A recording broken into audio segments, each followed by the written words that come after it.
running my own race was a huge thing there. I didn't actually realize that I was in the lead American spot until very, very late in the race. Like I heard somebody say top American and I was like, no, it was an injury and I got COVID the week of the race. I had fractured my kneecap at the World Championships. There was a girl that got her foot under the top of her foot underneath my heel and it lifted up my heel. And I think I just hiked my hip enough. My husband is a Marine officer and goes to Okinawa a lot and has spent a bit of time in Tokyo. And he says, like, once you're on the ground of Japan, it's going to feel like you're on a different planet. Hello, everybody, and welcome to Set the Pace, the official podcast of New York Roadrunners, presented by Peloton. I'm your host, Rob Simmelcarry, the CEO of New York Roadrunners, back on video for a second week in a row with Becs Gentry, who's joining us from her homeland in London, England, United Kingdom. And Becs, it's great to see you. We're not in person this week. We're separated by a little ocean, but it's great to see your face. Yes, side by side, literally in person last week to being separated by the Atlantic Ocean. But we're here. I'm back home for a couple of weeks in London. Well, I can't really call it home anymore. My original home, here with Peloton, whilst our studios are having a little bit of a revamp in New York. And then, yeah, it's fun. So they it's sent great you to to be back. London to teach because there's a studio over there and you're using that and getting a little trip home as well out of it. Not bad. Yeah. No one's here. Well, my sister is here. Yeah, because your parents moved, she's in Norfolk. so now, right? So you're kind of like a Londoner without family in London anymore. But and you're, of course, the Austin and the your child are back in the States, Tallulah. Yes. So what's it feel like to be home, but maybe not feeling so at home with all your family in different places?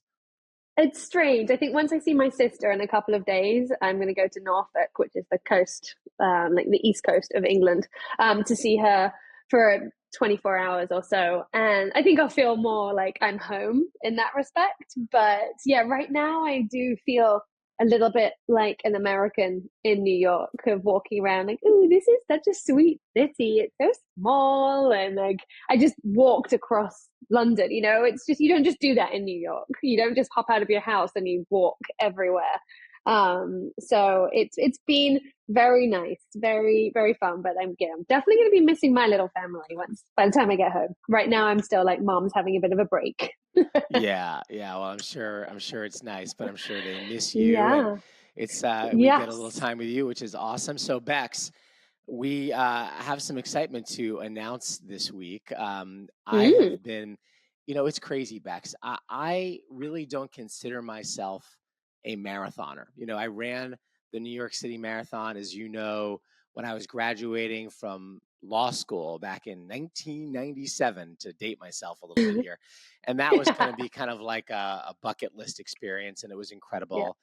And then something got in me to do it again 16 years later in 2013, when I was just about to move out of the city with, our family. And that was incredible, a beautiful day, and, achieved my goals and all that. And then I was pretty sure I was done running marathons. Of course, getting back to New York Roadrunners now and working around them all the time, something has happened to me, and I find myself doing this now, running marathons over and over. And I think what it is that I go to these marathons. I went to the London Marathon the first year I was here at Roadrunners, and I wasn't running it. I just went to be there. I'm on the board of the Abbott World Marathon Majors. So, of course, I go to a lot of the other majors. And I found that being at a marathon, I wasn't running. I just didn't enjoy that. It was hard for me to be in the scene and in the mix and not run it. Yeah. And so other than New York, which of course I'm around every year, but don't run it, can't run it because I've got way too much going on. I'm way too busy. But other than that, I haven't been to a major since then that I haven't run. So as you all know, I ran Berlin last fall. I ran Tokyo in March. That left me halfway to the 6 stars of the Abbott World Marathon Majors. And so I've just decided to keep this party going, Becs, and I'm going to run the 2025 Bank of America Chicago Marathon on October 12th. I'm so excited. Yay. That is incredible. Well, congratulations, first of all, on taking the hardest step, which I think is committing to doing, well, not the hardest, but it is very daunting for most people to commit to a marathon, any race, knowing that you've got a big bulk of training between you and the race day, and then a tough run between you and the finish line.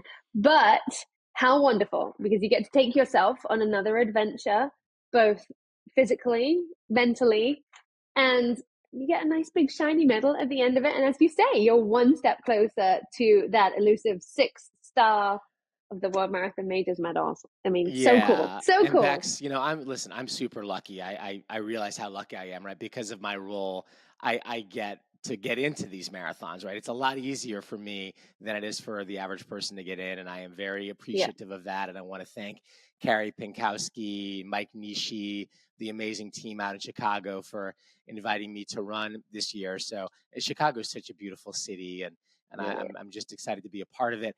I also, in addition to it being my 4th star, I also really decided, Bex, that if I'm going to go for this 6th thing, okay, it kind of lines up well schedule-wise for me because, London is next spring. If I come out of this feeling well, that would be a good time to go for that. And then, of course, there's Boston. And, I can run Boston, right? Of course, I can get a bib, right? I know I can get a bib, and they'll kindly give me one. But there's something about Boston, Bex, that makes me want to take on the challenge of qualifying. And it just turns out that the way that the Boston Marathon qualifying cycle works, when you qualify for the Boston Marathon, the time that counts is not the time, it's not the age that you are when you run the qualifying race. It's the age you are on the day of the Boston Marathon that you're qualifying for. I just learned this by talking to my friend Jack Fleming, the race director of the Boston Marathon. So it turns out, Bex, that I can qualify for the 2027 Boston Marathon, which is the cycle that we would be in October for the Chicago Marathon. And I will be, crazy. I'm just going to put my ages out there. I'll be 55 on the day of that Boston Marathon, but I'll only be 53 on the day of the Chicago Marathon that I would be running to try to qualify. Is it a different qualifying time bracket? It's a different bracket. So at the age of 53, which I will be on October 12th, because my birthday is October 21st, I will be 53 trying to qualify for the 55 to 59 age bracket at the Boston Marathon. And for me, that's a good thing because I'm not getting a lot faster. I've kind of, the magic of my running career, Bex, is that I've managed not to get slower, but I also haven't gotten a lot faster, but the qualifying times are getting slower. So that time to hit for me will be 3 hours and 30 minutes. As you know, I ran 3:27 in Berlin last year. So I've clearly got that in me. I'd like to run a couple of minutes faster to create a little bit more buffer because everybody knows you need that buffer time a lot of the time to actually get into Boston. So yeah, that's my goal, Bex, is to run 3:25 or better to try to qualify for Boston in 2027.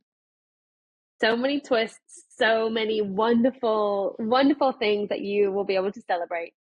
Well, I need one thing, though, Bex. If I'm going to accomplish this, okay, and I want to run a good time in Chicago, I need a coach. I need some help. I've had some great help along the way the last couple of years. I've used Runna, the terrific app that we have at New York Road Runners, and I continue to use that. I've been using that to build my base this summer. I used that for Berlin. Of course, I've had Roberto Mange, who people know paced me and helped coach me in Berlin, and he was amazing.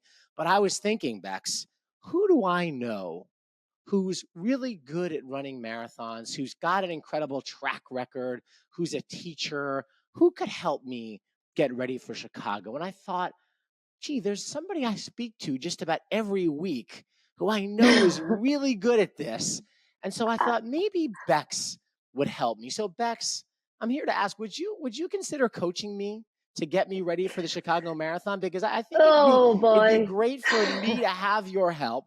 I know you're not a coach in this way. You're obviously an incredible coach for all your Peloton followers, but this is not really what you do. But I know you know what to do. So would you help get me ready for this? And maybe our listeners can go along for the ride as you coach and hopefully don't torture me too much to get ready for the marathon this October?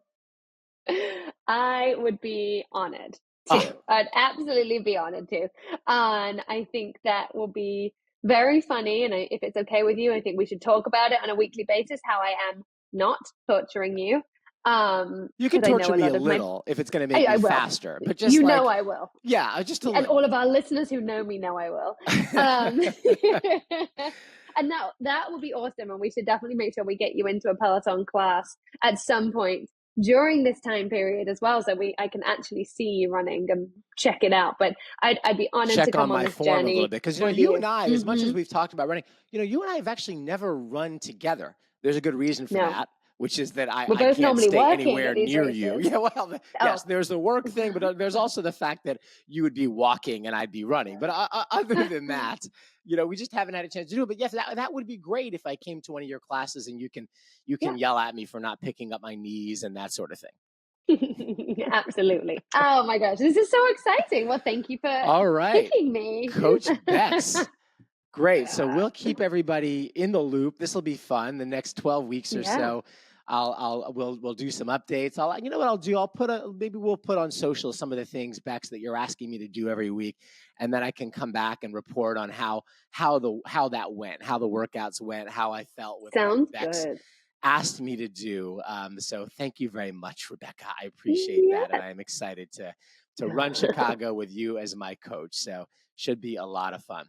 Well, looking back to New York for a second, Bex, we've got a couple races coming up this weekend.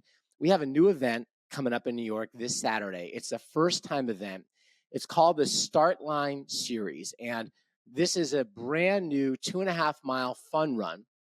It's going to be out in Queens, and it's part of New York City's Department of Transportation's Summer Streets. So New Yorkers know that the city's been shutting down streets around the city during the summer on weekends to give people a chance to just walk and enjoy the streets. And so we're getting a chance to run a little bit of a race early on those closed streets. And so it's really for beginners. It's going to be a lot of fun. It's not competitive. It's not a 9+1. It's not all of the kind of challenge that so many people have getting into our races. It's open. It's free. It is unscored. It's untimed. And so it's a great opportunity for anyone out there listening, or if you know someone who just wants to get into running, to come out and feel a little bit of what it's like to run a race. So come join us. We still have spots left as we tape our podcast today. You can go to NYRR.org, create an account, sign up. You can even sign up on the day of the race, by the way. So there's that opportunity as well. But hopefully folks will come out and join us at the Start Line Series. Hope to see some new runners out there on Saturday. And then Bex, on Sunday, we are back in Central Park for one of my favorite events of the year, the New York Runners Team Championships event. It's a 5-miler, super competitive, runner favorite for all those club runners out there. The clubs are super competitive, trying to get their team points and all that. And it's double the points. It's for the exciting. Team Championships. Very exciting. Absolutely. So we'll have the men, the women, non-binary club points races, all worth double. And Bex, I don't know if you've been to that event. The best thing about it, the food. The food is incredible. So many of the clubs come out and bring picnics and they party after the race. So unfortunately, I'll miss it this year, but I wish everybody a great time on Sunday. Yeah, absolutely. Best of luck to all of them and all the teams. I know how much this community will come together and just have a lot of fun. And also, I just have to say, I do love the NYC Department of Transport Summer Streets. It is one of my most favorite times of the year. I adore the fact that the streets are just closed and people can move, ride their bikes, walk, run, whatever you want. And in the different locations around, it's not just Manhattan, it's everywhere. So if you can't make it to Long Island, then, don't fear. There are other places you can do this. So thank you to the city of New York to doing this, because it really does entice people to move. And that's what we're here for. That is what we are all here for. Yeah, it's a special thing. It's been a really nice initiative in New York over the last few summers. Well, Bex, we've been talking about Chicago and my run, but we're going to talk to someone today who ran Chicago just a little bit faster than I am going to be running Chicago this fall. Susanna Sullivan, who was the top American finisher in Chicago last year, ran a blazing personal record time of just over 2:21. and she will be representing the United States at the World Athletics Championships in Tokyo this summer. She's an incredible runner. She's also a school teacher. She's a 6th grade math teacher. It's actually, to me, the perfect combination of being a teacher and being a runner. She's going to talk to us about how she did what she did in Chicago last year, how she's planning to attack the World Championships in Tokyo, which promises to be hot and hilly this summer, and how she balances all that with teaching 6th graders pre-algebra. So Susanna's coming up in just a minute. So excited for that conversation. And then later on today's member moment, our friend Meb Keflezighi will be here with a runner who, after 2 knee replacements, ran his first marathon at the age of 75. Incredible. That's unbelievable. So that will put all of our complaints right where they belong, which is in a basket far, far away, because that's an incredible achievement. So we'll hear about that.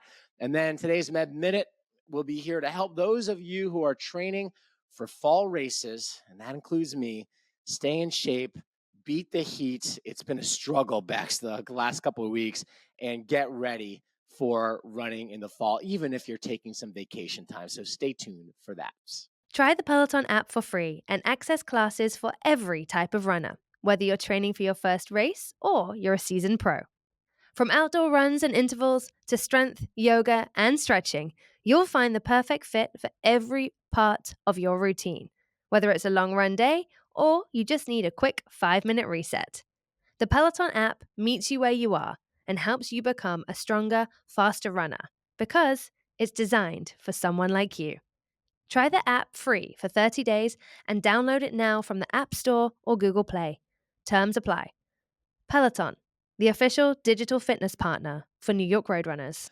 On weekdays, she's Miss Sullivan, a 6th grade math teacher in Virginia. But on race days, Susanna Sullivan has proven herself to be one of the fastest American women on the roads. Sullivan was the top American finisher at the 2024 Chicago Marathon, clocking a blazing 2:21:56, making her the 10th fastest U.S. woman in history for the marathon.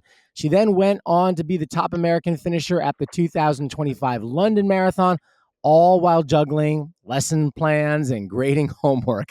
And Susanna Sullivan is here to tell us what it's like to go from teaching pre-algebra on Friday to competing against world-class runners on a Sunday. Susanna Sullivan, it is great to see you and great to have you on Set the Pace. Welcome. Thank you so much for having me.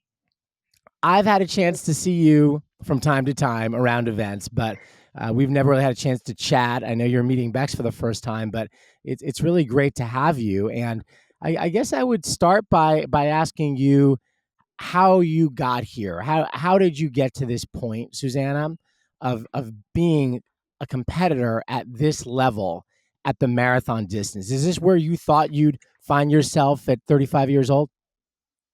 Not at all. The last several years have really just been such a dream. I mean, as many distance runners do, I started out in soccer as a little kid, and got involved in cross country and track when I was in middle school. My sister is 2 years older, and she showed some promise in cross country and track, and so with sibling rivalry, I wanted a shot at it, and I just really enjoyed it. I love that you can always, there's always something you can do better to improve. There's something you can focus on, whether that's strength work or nutrition or hydration. And I just found that, showing up every day and putting forth my best effort was resulting in me making progress. And so I just loved that about the sport. And so headed off to Notre Dame for college, had a kind of underwhelming college career. I've learned so much kind of about the mental side of the sport in the years since graduating. And I really do think I just put a lot of pressure on myself, and um, I don't think I communicated with my coaches as well as I could have about, how much the training day in and day out was beating me up.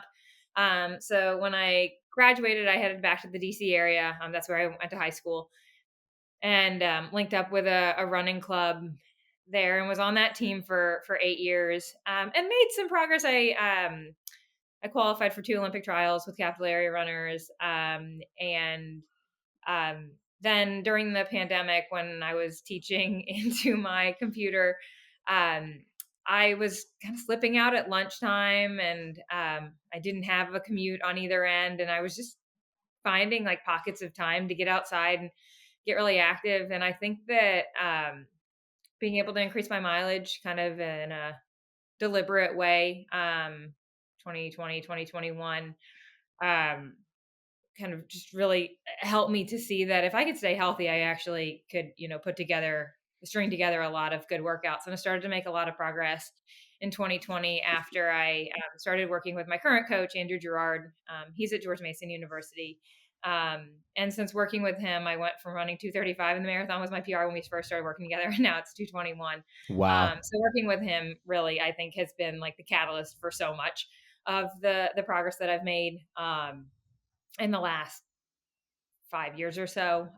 We didn't like completely revamp my training, but I feel like the communication, the trust there is just like, I couldn't ask for more. We've really increased my strength training. So that is one element of things that I think was a big change from what I was doing before. But That's so yeah, interesting to hear that, really, Bex. To make that big of a jump, that is no yeah. joke. 235 to 221, and Bex, to hear the strength component of that and what that's done as well. It's so true, isn't it? I mean, you see these big jumps throughout professional and non-professional careers, but the more people I talk to, the more people who honestly say, yes, I was running a lot more. Yes, I was doing some slightly different speed work, for example, but the vast majority of people really do contribute that big change in PR time to strengthening their body, their bones, their muscles, their joints, and just feeling strong, especially over the marathon distance, because boy, do we all know that we need that support for 26.2, right? Right. I mean, I think we've all known it for a while that consistency is so critical. And I think for me, having that strength training base so that I can stay healthy, so that I can string together, weeks and months of training has just been huge. And I really credit my coach in like kind of figuring out how to kind of gradually get me to a place where I can be doing several hours of isometric work, which really wears you out. But like managing to balance cross training and the running work and the strength training work, so that I'm able to handle it at this point. And it's now just a regular part of, the week's training. Yeah, it's part of your life. So the past 2024 to 2025 has been another kind of roller coaster, really, for you. You rewind back to Feb 24 with the US Olympic trials in February, and you unfortunately had an injury that meant that you couldn't compete that day. In hindsight, I bet the weather, you were like, well, it was a pretty rough day down there. But your, for want of a better word, comeback was October that year, where you went to Chicago, the amazing Bank of America Chicago Marathon, and you ran 2:21:56, which was the PR that you've mentioned, 7th overall, first American. And then we're going to talk about that in a second, but fast forwarding to now, or June, a few weeks ago, it's just been announced that you're representing the USA at in the marathon at the World Athletics Champs in Japan. And so definitely want to come back to Chicago and the PR, but as this is so fresh and so incredibly exciting, huge congratulations, by the way, to you and to Jess McLean and Erica Kemp. But how does it feel to be like, I'm going to Japan, I'm gonna be there with Team USA, as soon as you missed the chance for Paris?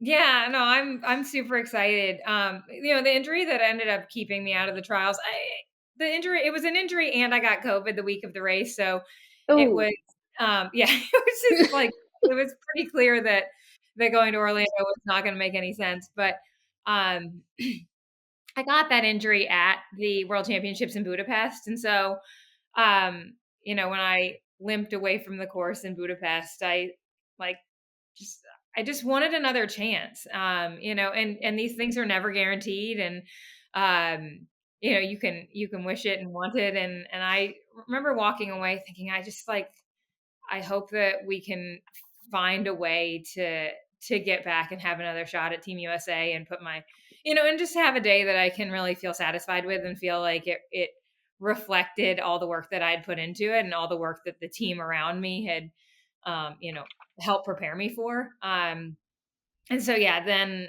fast forwarding to the trials, we had kind of gotten the kneecap to a place. I had fractured my kneecap at the World Championships. Heading into it, about a week before the race, I started to have some knee pain, but I kind of felt it go at 5K. There was a girl that got her foot under the top of her foot underneath my heel, and it lifted up my heel. And I think I just hiked my hip enough that Oh, what does that feel like, I'm not Susanna? really in retrospect, I'm not sure how I made it to the finish line because it didn't stop hurting just walking around for months.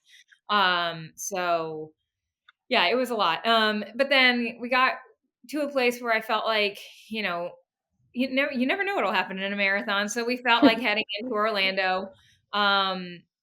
Maybe there was a chance I definitely wasn't as fit as I wanted to be. And I was, kind of having to kind of contend with the, emotional strife of knowing that I was capable of more than what I was going to be able to put together on that day. And then I think it was the Monday of that week I was at work. And that was still when, the school office had, stockpiles of COVID tests. And I just I really wasn't feeling well. And I went to the school office and said, can I borrow a COVID test? And they said, yeah, sure. And I took it and you need to go home. And I thought, yeah. And also Saturday is the Olympic trial. So I guess that's out too. So, but maybe in retrospect, maybe it was, I think running on COVID or with COVID on a, not 100% kneecap, probably would have meant that Chicago wasn't as magical a day as it ended up being. So, everything happens for a reason. And so I was so excited that Chicago went as well as it did. It was the first marathon that my coach ever was there in person for. And I feel like having him there before, just, as a calming presence, and then out along the course just to remind me to kind of just calm down, just visualize the training that we had done to get to that point. It was just really special. And so I was just so relieved that it came together on that day because there had been a lot of hours in the pool and the comeback from the kneecap injury that, my husband and my coach, I feel like we're kind of playing tag team to kind of keep my spirits up for months. And so I felt like I needed to do my part to kind of stay on it in the weight room when I was trying and physical therapy and all the things I was doing to recover, and really, stay on it in cross training and trying to build a base, so that when I could get back to running, that it would build to something like Chicago. So it was just such a relief that it came together because, I mean, as we all know, lots can happen on marathon day and you don't always get, the day you prepared for, but yeah. I mean, you talk about it coming together, and that really is it, isn't it? I mean, a lot of things kind of have to align sometimes to have a day like the day you had in Chicago. And you talked about your college career. Injuries I know were a part of that, and that held you back from maybe accomplishing what you wanted to accomplish in college.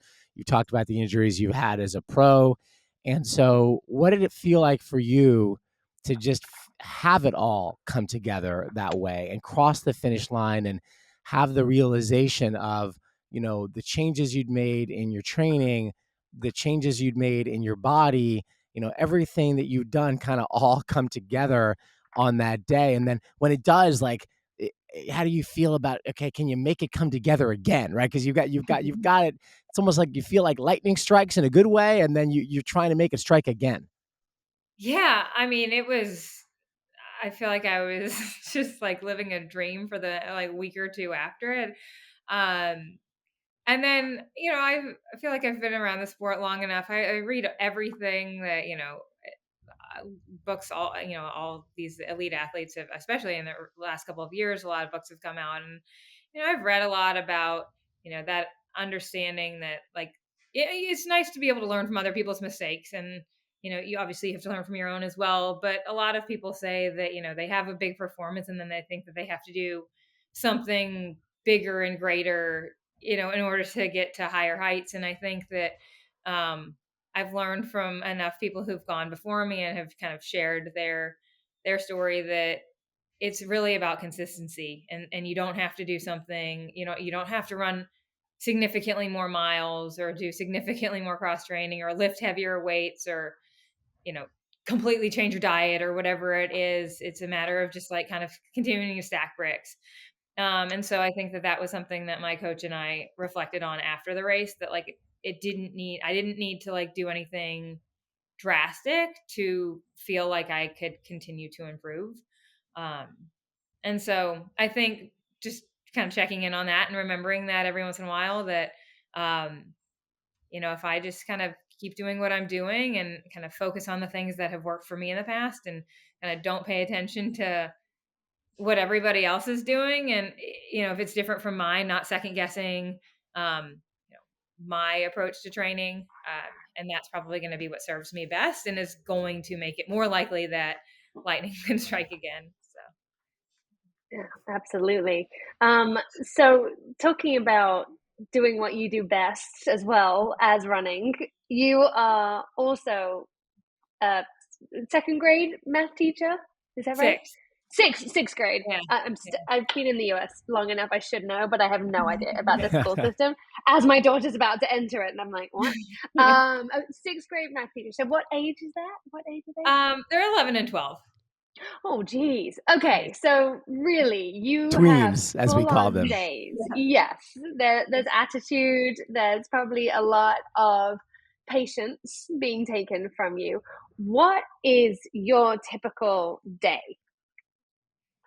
Yeah, it is a fun age, and I started out with little kids when I first started teaching. I did pre-K and kindergarten, and I know that one. That's what she is. And then made the jump to fifth grade, was fifth grade for 9 years, and then have been in sixth grade the last 3. That's a big jump, by the way, as someone who's had 2 girls go through all those ages. Like, that's a big change.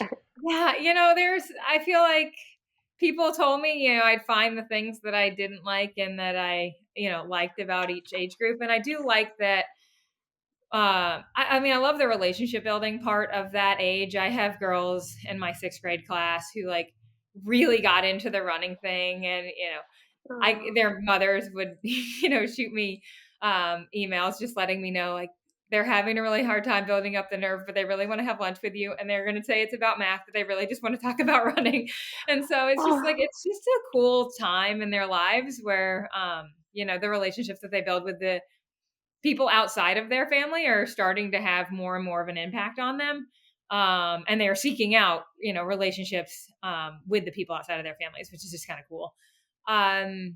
So typical day, my school, I just started working last year at the Langley School in McLean, Virginia. And before that, I had been at a public school for 9 years. And then before that, I was actually at Langley. And that's where I started my teaching career. And that's when I was with the little people, like pre-K, kindergarten age. And so I'm back at Langley. It starts earlier than my old school. And that was an adjustment last year. I have to be on campus at 7:45. And I am not a morning person, and I am working on it. We're actually in Maine now where like the sun comes up in the morning. In the summers at like 4:30 or 5. So we're working on it. So we'll see if I can transition back at the start of the school year to maybe being a morning person all of a sudden. But I usually try to do something in the morning, whether that's a strength training thing or cross training thing. I try not to do my like heavier run in the morning during the school year, just because I'm like hardly awake. And then I'll do like my longer workouts in the afternoon after school. In the summer, it's completely different. I do almost all my volume in the morning. I am usually up around 6:30. And I try to get in 45 minutes to an hour of something, whether that's a strength training session or some cross training, and then head off to school. Because I'm in a middle school, I have, I do have breaks throughout the day. I'm not at my old school. I was with kids like from the moment I arrived until the moment I left. And there are opportunities in a middle school model for me to have, meetings with my colleagues about kids and, upcoming things and have time to grade. So I do get a little bit of time to breathe and maybe have a snack throughout the day, which it was a really nice change last year, just kind of in terms of lifestyle. I get a moment to breathe. But yeah, I've usually got 4 sections of math throughout the day, and each of those classes has about 15 kids in it. And then we have an advisory period or an elective. So sometimes that's just kind of helping the kids with executive functioning things, getting them organized, just making sure that they are building good habits when they head off to high school, and kind of having a consistent, adult check-in, making sure that, homework is turned in and that they've taken care of what they need to take care of. The school does a really great job at like getting the kids to advocate for themselves and communicate via email with their teachers. So oftentimes that's just sitting down with the kids and making sure that we've made a checklist and we've emailed the people we need to email. And so I think that's just a great life skill that they're learning in middle school. And then sometimes I teach an elective, and that's like the last class period of the day. And they have a lot of really cool choices for the kids to. So that's not math. That's like something fun. It could be anything. Yeah. So we have girls in STEM, we have, puzzling, we have robotics, we have all sorts of kind of interesting. Sometimes there are more sports oriented one, the school newspaper, things like that. So got that during the day. And then as soon as school is over, I head off to George Mason University. That's where my coach he's the director of the program there. He's been there close to 20 years now. Nice. And the men's team there, there's just a lot of guys that I can overlap with and work as. I'm a volunteer assistant there in the afternoons. And it's just a great team. The men and the women just they work really hard. They've got a lot of passion for the sport. And so it's a really no matter how the day has gone at school, no matter how draining it's been or whatever, going there and being surrounded by people who are, 18 to 24 years old and are just super excited and are oftentimes kind of immersed in that upward trajectory in their running journey. It just gives me a lot of energy, because it's a great team. They've got great coaches. They're improving. And so to just be around that and to, be around their excitement is just really cool. And they help me out too, because it's awesome to have company for, warm up or a cool down, and occasionally an interval or two. I usually get there a little too late to really be able to overlap a lot in workouts, but yeah, it's been kind of a win-win, I think. I hope. I'm curious, Susanna, wow, being a math teacher. I'm curious about being a math teacher and a runner at the same time. And it sounds like the two lifestyles probably go really well together in terms of the time you have to run, especially in the afternoons, it makes sense. And then summers, it's perfect. Do you use your math knowledge in your running at all? Do you look at your times, look at your training, look at the way you're kind of approaching it, and because there's a lot of numbers in running. There's a lot of numbers in this kind of, the whole build up and all of that. Do you ever find yourself, making a little formula for your training or your running, or throwing a variable or two in there when you're starting to think about how you can run?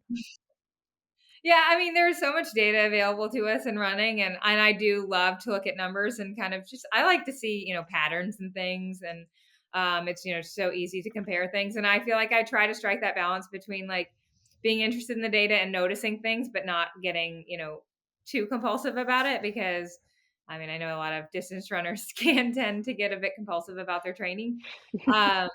One of the things that I really love about the curriculum we have at my school and for 6th grade is that there's being pre-algebra, there's a ton of rates and ratios and proportions. And almost all the word problems in the book that they have are based on running, and they're actually like fairly realistic.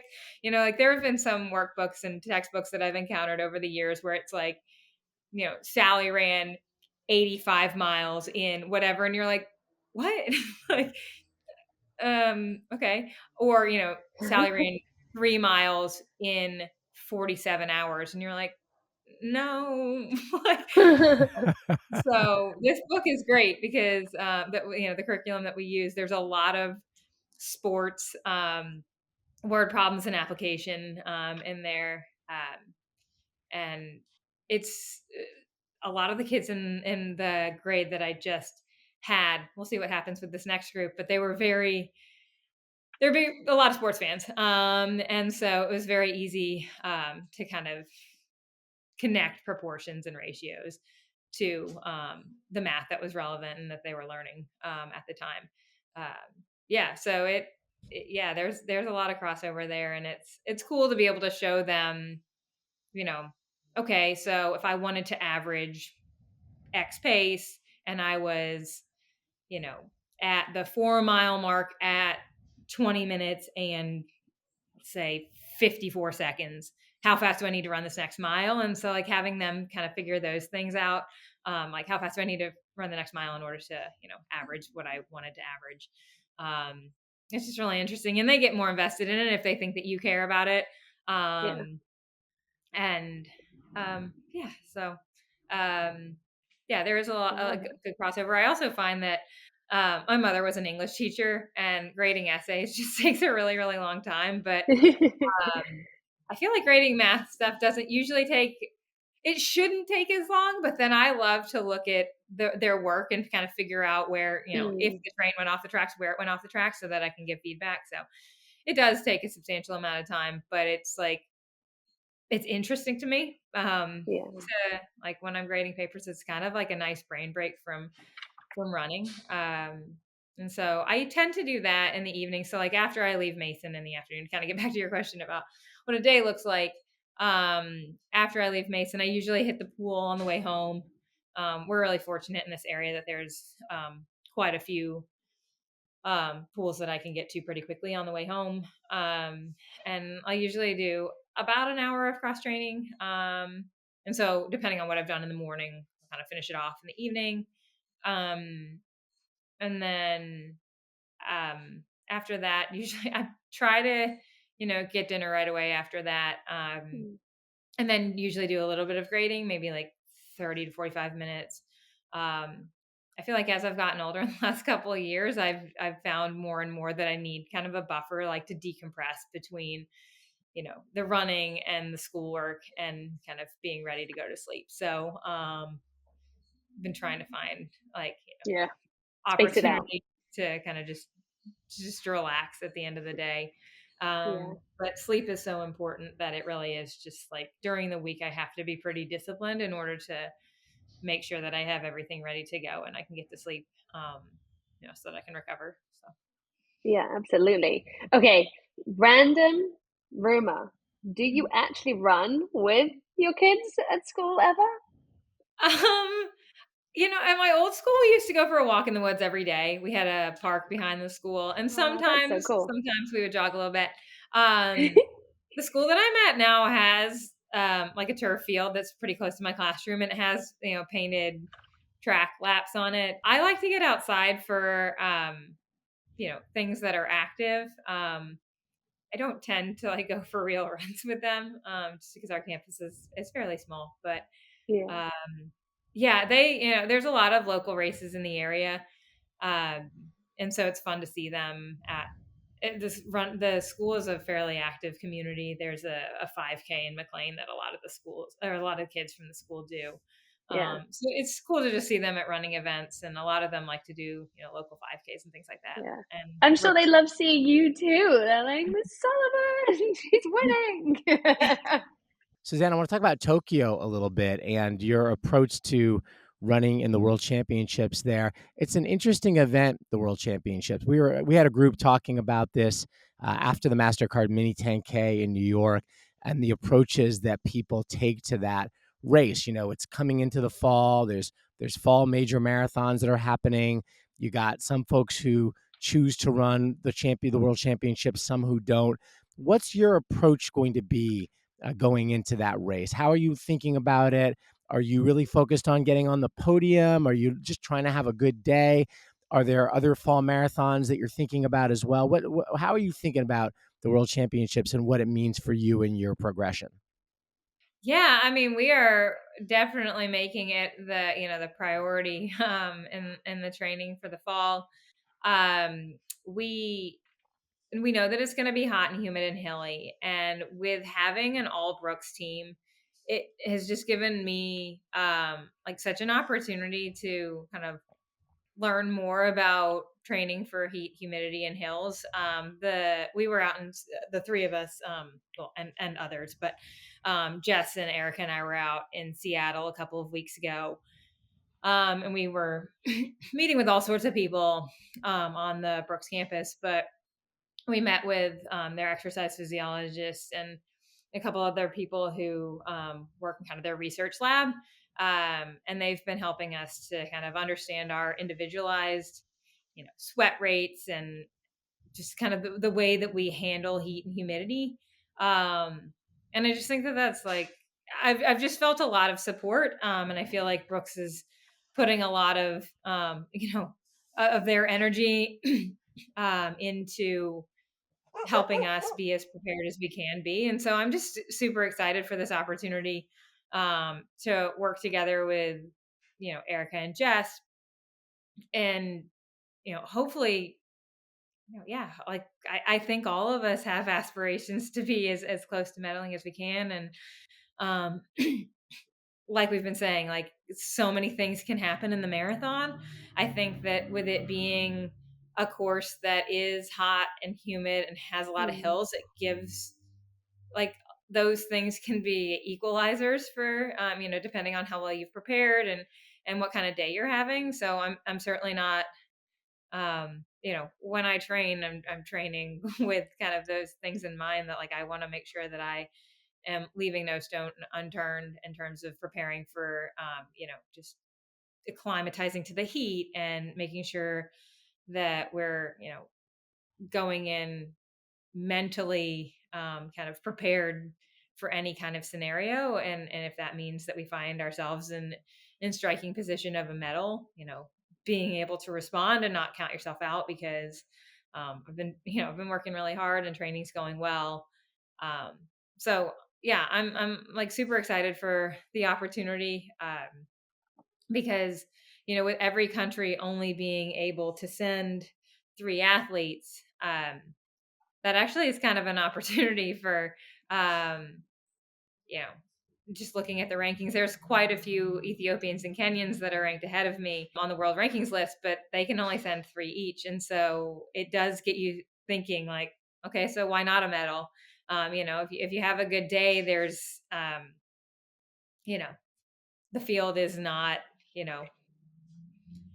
it's Quite as not something deep that you as it can might really be in count a yourself out of, Boston or a New York. Yeah, exactly. It right? makes sense. So Yeah, absolutely. I'm so excited that you are all getting to actually go and run in the stadium in Japan with people being able to cheer you on, because obviously when athletes were there for the games, it was like fake people in seats in COVID. And so now, like, I think I read that the course was 2 laps of the stadium to start with, potentially, yeah, which I is think that's like right. a hurrah, a couple of Yeah. laps to see people, which is super cool. Like, how does that make you feel of like, oh wow, this was the like for the Olympics as Yeah, well? I think it's not gonna really hit. I mean, we've looked at the thing on like the Google Earth maps and things like that, where you Yeah. can kind of like go stand on the street corner.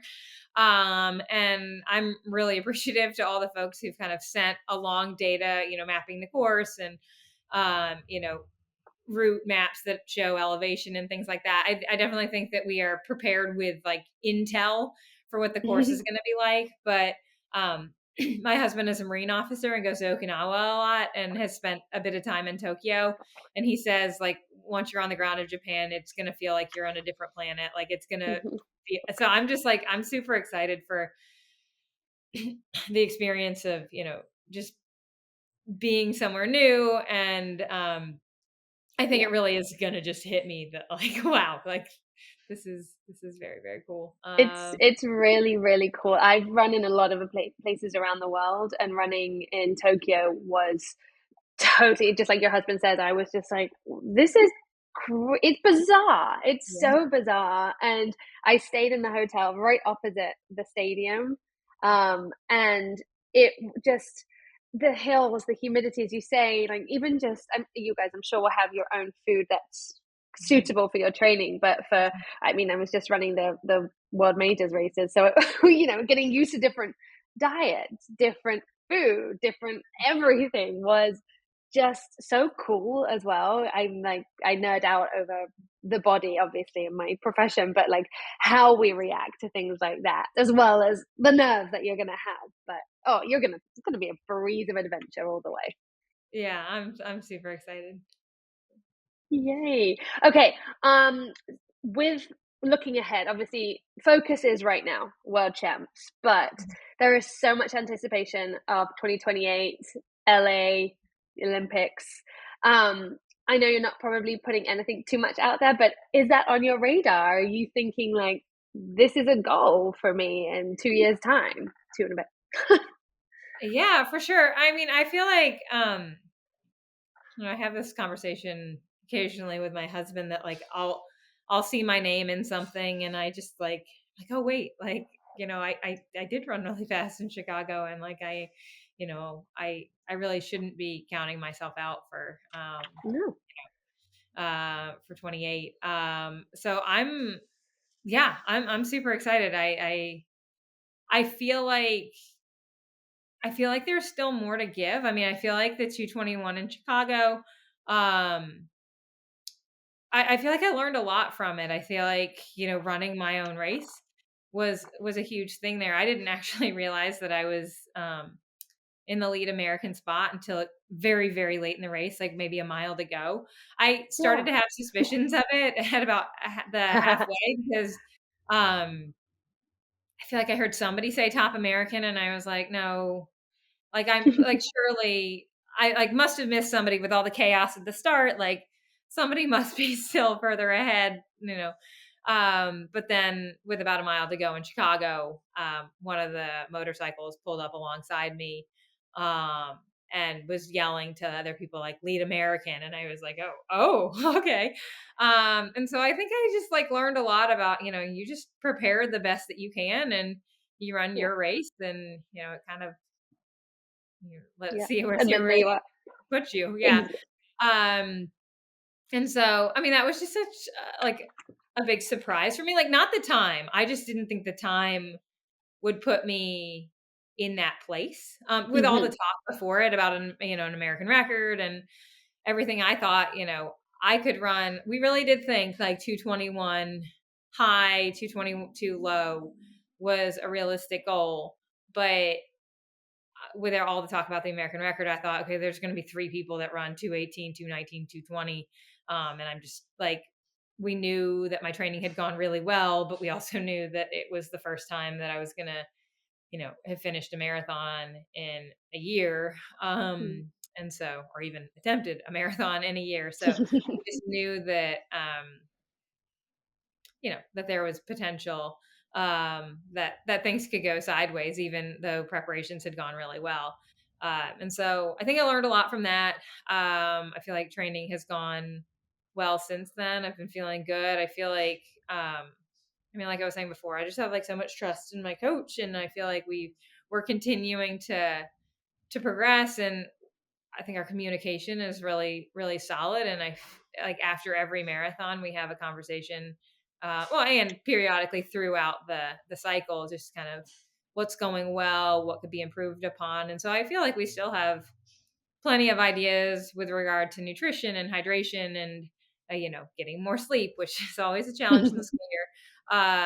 And so I do feel like there's more to give. And so it's, when I stop to think like, okay, well, if there's more to give and you're already kind of in this space in kind of the American, marathoning scene, like, yeah, 2028 should be, a realistic goal. So we'll just see. I mean, so much can happen in 3 years, and Yeah. But yeah, I mean, definitely planning on going for it. Definitely out there. Did Yeah, you, when you were in, sorry, go ahead. well, I'm excited to, I've run a couple flat fast courses recently. And so I'm excited for the challenge of running Tokyo. I think that kind of the training that's been involved in running this it's been different from what I've done the last couple of cycles. And that's just kind of an exciting prospect in terms of continuing to develop as an athlete, is that like I'm having to train a lot on hills, and I'm having to pay a lot more attention to, like nutrition and hydration, because like I was saying before, Brooks is putting a lot of energy into making sure that we are prepared. And so we've been actually learning a lot about what I sweat out and like how much I sweat. And that's been kind of surprising to me. So cool. And so that's definitely changed kind of my understanding about what I should be taking in along the course. In terms of electrolytes and carbohydrates, it's significantly higher than what I had been doing. And so we're starting to kind of do the training involved with like preparing in that regard. And so I just feel like there's like Brooks has given me all these opportunities to kind of recognize and what I need as an athlete. And so I'm excited to see kind of what that, what that yields if I'm, stronger on hydration, stronger on nutrition, just being forced to run a million hills to get ready for Tokyo. That's pretty interesting. Sweat analysis. I like that. So you're actually learning what's coming out of your body when you sweat, which makes a lot of sense. I know. Yeah, apparently I'm a really salty sweater, which I never would have known because I'm not like a crusty sweater. Like I've seen people have like rings of salt on Yeah. me. So. Yeah. I'm with you. I did it know? as well. Yeah. How would you know if you're a salty sweater or not? Like you only know your own sweat. So that's kind of good for somebody to tell you that. That's pretty interesting. Yeah, it's been fascinating. Speaking of nutrition, can we talk about something much more important than the race in Tokyo, which is what are you going to eat in Japan? I mean, when I went to Japan, like Bex knows, I was so focused on the food and like, what am I going to eat? I mean, of course, there's like nutrition for the race, right? So I don't know if are you going to be looking for pasta carbs over there, or are you going to make the move to rice? Because rice is fantastic, and there's obviously so many opportunities. There's ramen as well as another great carb option. Like, what do you think? Are there foods you're excited to eat when you're in Japan, both before and after the race? There are. I have been told that I absolutely must go to the fish market, and that it's just like an out of this world experience. So, I think I'll probably save that for after the race. But yes, I would. So I'm allergic to shellfish. So I'm just in the States. I just don't generally have a lot of sushi because I've just been kind of leery of cross contamination. I've also been told that the Japanese are like a very conscientious society. They're very careful. Yeah, they're very careful about things. Very careful so that, people. that shouldn't really be a concern. And so I think I will be having some sushi while I'm over there. I've heard the food is fantastic. There will be like a kind of an American dining hall, so I suspect that they will have a lot of pasta. But generally, before any kind of race, I tend to be pretty flexible about the carbohydrate source. I like potatoes, I like rice. And so I suspect I'll be having a lot of rice over there. But yeah, I am excited to be a little more adventurous on the backside of the race. Initially, I thought I would be heading back like right after the race to head back to school. And back to school night is the following Thursday. So I do have to be back in Virginia by then, but I think I am going to stay, I think 2 days after the race. And I know Brooks has some excursions planned for me and Jess and CJ, because CJ is competing on the men's side. So Brooks has 4 of the 6 marathoners. And apparently we're going to go, gallivanting around Tokyo. Don't sleep on the ramen, Susanna. I don't know if you're a ramen fan, but you've got to get to a couple of good ramen shops. Yeah. And it doesn't even have to be good ones. I mean, they're hole in the wall hole in the wall, spots in Tokyo that are just out of this world. So phenomenal, they are carb I'm sources, sure Brooks has it sorted. Yes. Yeah, we'll be out there far enough in advance too that I feel like the first day or two, if I, had something that was a little adventurous, like, I mean, ramen isn't that exotic, but something like that where I would be fine. But I think I'll save the sushi and anything truly like different that I don't have here that often. I'll save that for after the race. Yeah, save the sea urchin for after the race. I would recommend that. Yeah. Okay, or not Susanna, at all, since you're allergic. Yeah. We have something to ask for you, which is not something we normally do here on Set the Pace.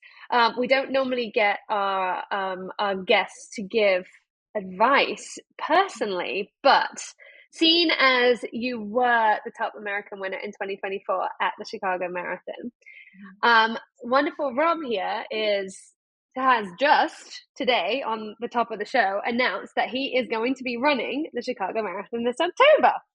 Nice. Yay, Rob. So what advice have you got for Rob for his first ever Chicago Marathon?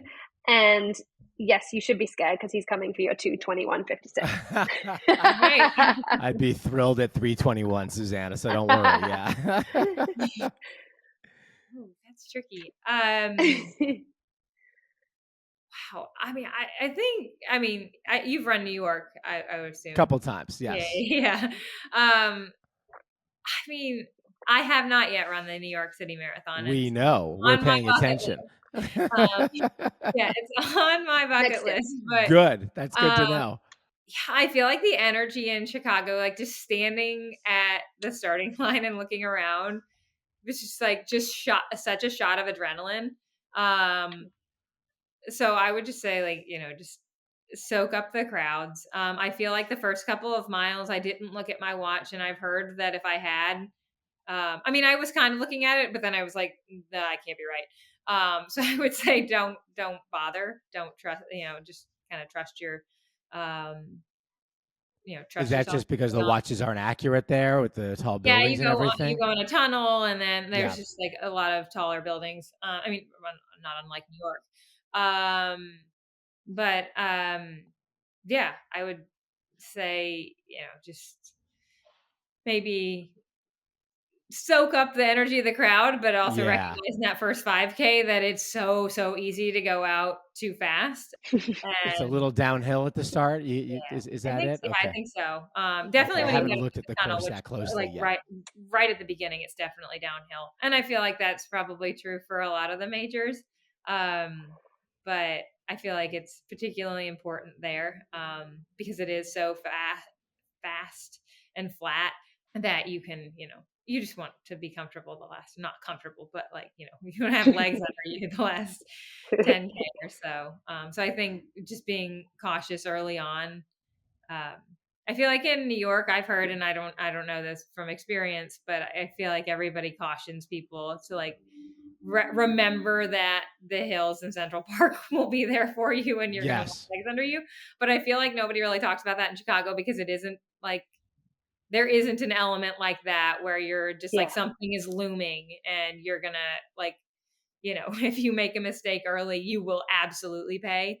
I feel like no one talks about that in Chicago because there isn't a feature like that. But I think it's still important. What with it being? It's still 26.2 miles. Yeah, like right? That's the thing. Don't get too excited in mile 4 or 5. Yeah, that's good. That's good advice. That's great advice. I appreciate that. I'm so excited about it, Susanna. It's a great city. It's such amazing energy. The architecture in Chicago is so beautiful. You see so many beautiful buildings when you're walking around that city. So I'm excited, and I will eagerly follow in your footsteps. You had such a great day there, so I'm hoping for a good day for me too. Hopefully, it'll be one I'll remember as you remembered your race. Well, it's been great talking to you, and we wish you all the luck as you get ready for Tokyo this summer. It's going to be incredible to watch you there, carrying the stars and stripes for us, and have a great day over there. And then let us know when you're ready to come to New York to tackle the TCS New York City Marathon. I'm guessing maybe not this year, but you never know. People have done it. People do all kinds of things, so you never know. But we definitely eagerly await your debut at the New York City Marathon one of these years.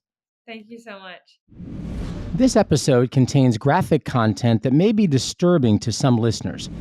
In 2024, Udai Jariwala ran his first marathon ever at the age of 75, just a few years after moving from Hillsborough, New Jersey to New York City and joining the November Project. Since that time, Udai has become a familiar face in the New York City running community, participating in road runners races despite facing significant setbacks, including severe knee arthritis and 2 knee replacement surgeries. He completed his first race, the Kurt Steiner Cross Country 5K, back in 2019. And even after a right knee replacement in 2021 and then a partial left knee replacement in 2023, he returned each time to group training, determined to stay active. Now, 76 years old, Udai is a proud Team for Kids marathon finisher with 32 road runners races under his belt, including 7 10Ks, 6 half marathons, and his first marathon in 2024, which he calls the best experience of his life. Thanks, Rob. Wow. Udai, welcome to the Set the Pace podcast. It's great to have you. How are you doing today? I'm doing great. Thanks for having me. Great. What was going through your mind at the start of your first marathon last year, knowing you have already overcome so much just to get to the starting line? Oh, a lot of things, but mainly it was I was telling myself, the goal is to finish. This is your first marathon, and the goal is to finish. Indeed, just getting to the start line itself was an achievement because the 16, 18 weeks of training itself to prepare for the marathon is the marathon. And then running the marathon was just to get the medal and cross the finish line. So yes, I was just telling myself, you have your plan, the goal is to finish, stay comfortable, and just go slow. Well, you did get to that finish, but at the age of 75. What was that finish line? You know, some of us started, I was 27 when I did my first marathon, but for you to be an example for people getting to that finish line and run your personal best, basically, as long as you get to the finish line, that's a personal best. What was that moment for you? Oh, unbelievable. Maybe I was crying. Yeah. I cannot forget that moment. It was just, everything came out. Yeah. You know, the emotion. Emotions just overwhelmed. Well, you fight through 26.2 miles, and to get to that finish line was magical, and we're so proud of you. But your first NYRR race was the Kurt Steiner Cross Country 5K. What did that race teach you about running? I barely wanted to. I had just started running and wanted to run I joined NYRR membership, wanted to run a race. So I went on the site, signed up for this Kurt Steiner. I saw 5K, which is a good start, I said. Then I realized that, oh, this is a cross country in Cortland, Van Cortland Park. So it's different. Okay. So anyway, I had no idea. We start on the grass and we run. And being the first race, I had no clue about pacing or anything. When everybody started running, I started running. And by the end of the grassy field, I was, even before I got on the trail, I was pooped, basically. I was tired. I said, this is not going to work. I took a breather, started walking a little bit. Once I got my breath under control, I finished the race very well. And there is a kicker at the end of finish. They stopped me. They said, wait. I said, what happened? They said, you are the first in your age group. I said, how come? So the lessons basically I learned was run your own race, run at your own pace, and basically start slow, finish strong.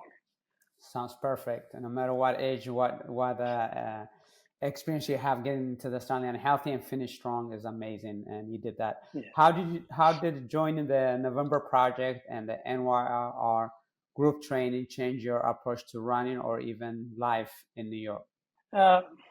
November Project is a free fitness group, and they focus mainly on the strength training, body weight exercise. So when I started with them, I learned about NYRR also, and I got into running because a lot of people in NP and November Project ran races. So at that point, I did not understand the connection between the strength training and the running. I was just doing the workout with them.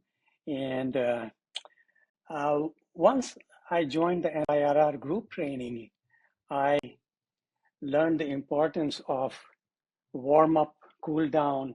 I had some structured training in running, how to improve running form, and running by RPE, rate of perceived exertion. And that's what I like. I run by feel, how I'm feeling.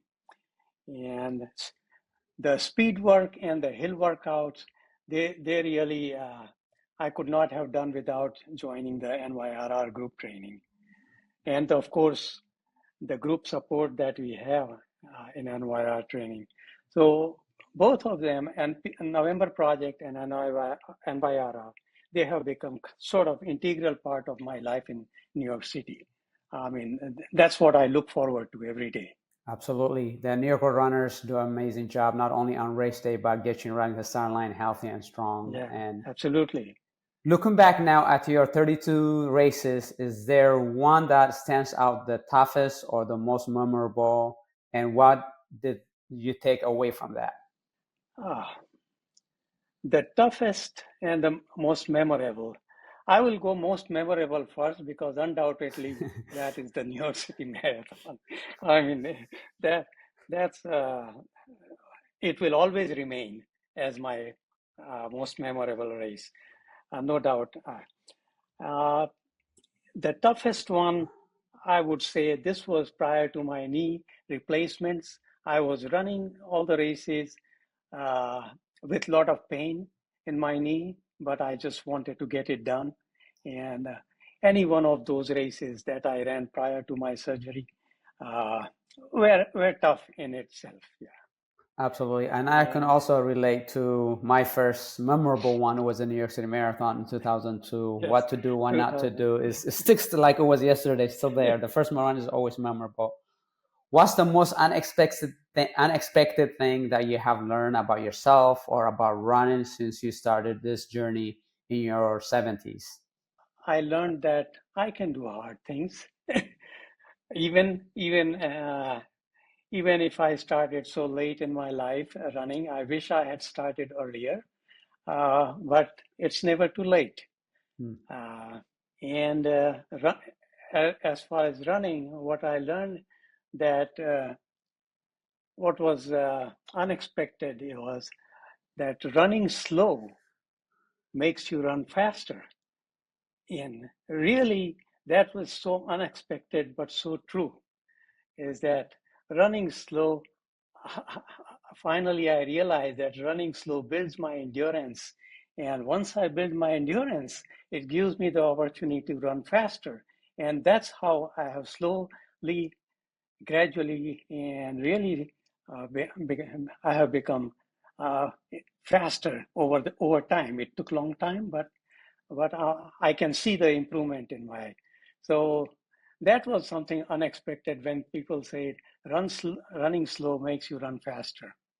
I can agree with that because I always tell my athlete that you can build stamina, and when you have stamina, you can turn into speed, but you can't turn speed into stamina. So, but what advice would you have, for those people that are contemplating, running is I can't do it, it's not for me. But people think the misperception is people think you have to sprint the whole way, but as we just heard you, run slow, get to the finish line, and kind of start building up. But what advice would you give the people that are on the fence of should I not?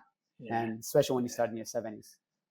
One more thing I would like to say, unexpected, that I realized that running could be so much fun. I had not realized until now that it could be so much fun. I find so much joy and peace when I run. And as I said earlier, I wish I had started earlier in my life, but I'm okay with it. I enjoy it now, and I will continue to enjoy it. You savor in every mile. Keep doing what you're doing, and you'll be fine. It's it's great. So thank you for being on the podcast, and looking forward to Thank seeing you you for on the having road. me. My pleasure. Thank you. My pleasure. Thank you so much for joining us, Udai, and for being a member of New York Roadrunners. Now it's time for today's Med Minutes. When you go on vacation, doesn't mean you need to stop running. It just means to adjust and your mindset. Think about the maintenance, not the mileage. 20 to 30 minutes every other day is enough to keep your rhythm going. Explore new route. Run without a watch. Find a local group. Sometimes effort is important when you're on a vacation. Progressive run. Think about quality workout instead of quantity. And if you have to skip a day or so, not a problem, because rest is equally as important. At the end of the day, you are still on vacation. Well, that does it for another episode of Set the Pace. I want to thank our great guests today, Susanna Sullivan and Udai Jariwala. And one more thank you for today's show, our terrific audio engineer, producer, editor, the man who has made Set the Pace as good as it can possibly be, given the hosts over the last couple of years, Lou Pellegrino. Today is his last day working on the show. Lou has been a huge part of making this show what it has been. When we were first starting Set the Pace, we really didn't quite know really what we were doing at all. In fact, we really needed help in terms of getting this show set up. That great open that you hear on Set the Pace, all the things that have made this hopefully a fun listen for all of you out there. Lou's been a huge part of making all of that happen, and we cannot thank Lou enough for his tremendous work on Set the Pace. We're going to miss him. He's been awesome. So Lou, thank you. Happy trails. I know we'll see you down the road, but you've been a huge part of Set the Pace, and we all thank you from New York Roadrunners. All right, folks. Well, hope you have a great week. Enjoy the miles. We'll see you next week.